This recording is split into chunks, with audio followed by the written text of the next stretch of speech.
Hey everyone, welcome to the new video series of Azure DevOps. In this video series, we are going to see 30 videos in 30 days. I'll be providing the playlist URL in the video description. Please do watch. In our last video, we have created a future branch and we have pushed the code from our local repository to this remote repository. Remote repository means whatever you see here in the portal. So this is the remote repository.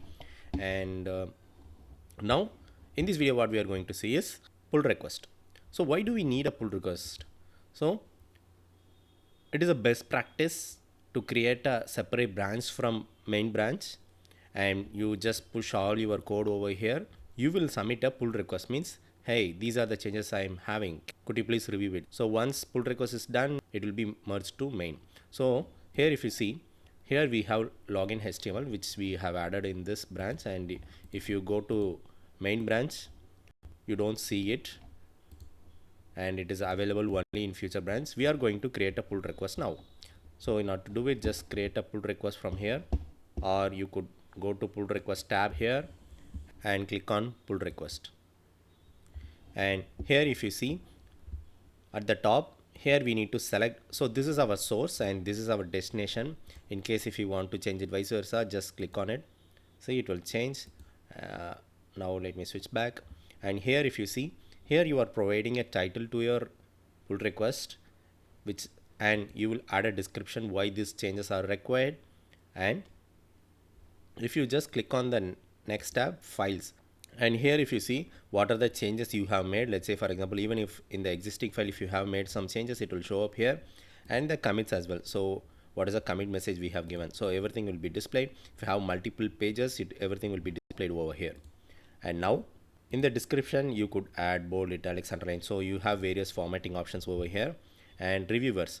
So let's say for example, I'm a developer and I have a lead, dev lead. So what I need to do is I just need to provide the dev lead email ID over here, so that my dev lead will review it, and in case of any changes required, the dev lead will just mention it over there, and we can just make further changes in the pull request and we can submit it.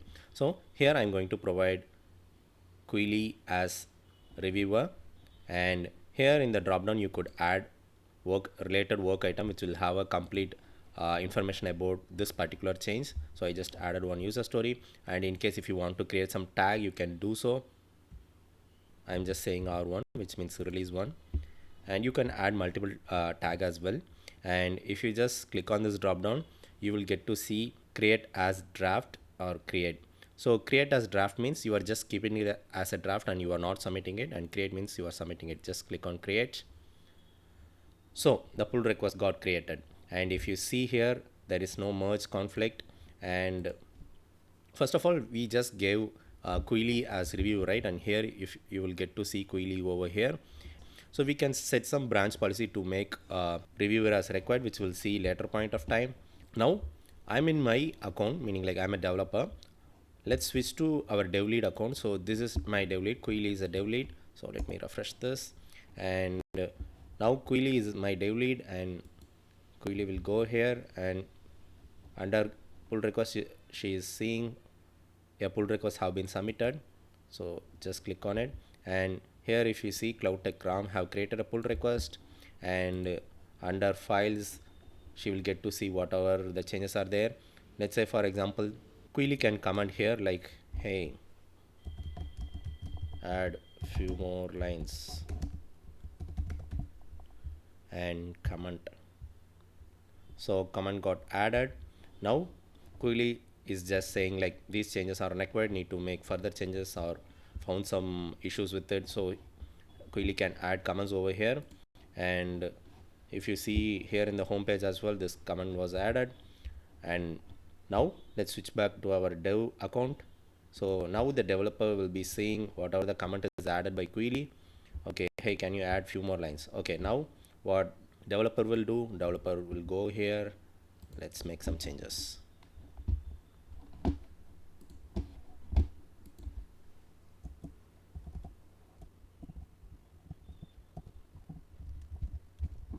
So let me commit it.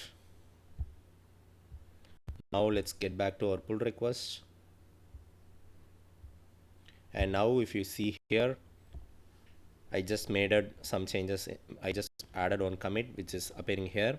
Now let's go back here to Query request, Query account, and Query, what she'll be doing is she will just review it. Okay, he just made some changes, and what are the changes? Okay, he just added some more line.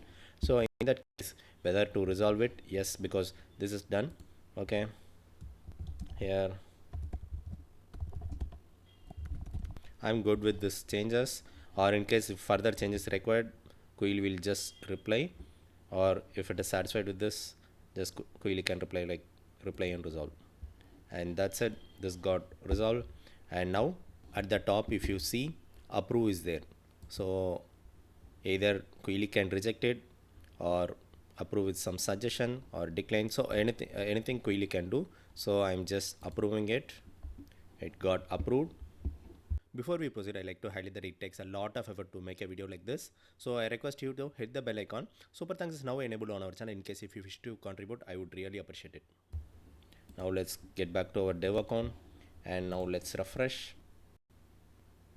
Okay, it is approved. Now let me go to future branch. Sorry, now let's go to main branch. But still you couldn't see, right? Because it is just approved, it is not yet completed. So let's get back here. And here you will find complete. So either you can just abandon it, meaning like this pull request, you can just drop it, or you can just complete it. Just click on complete, and here you will find various options.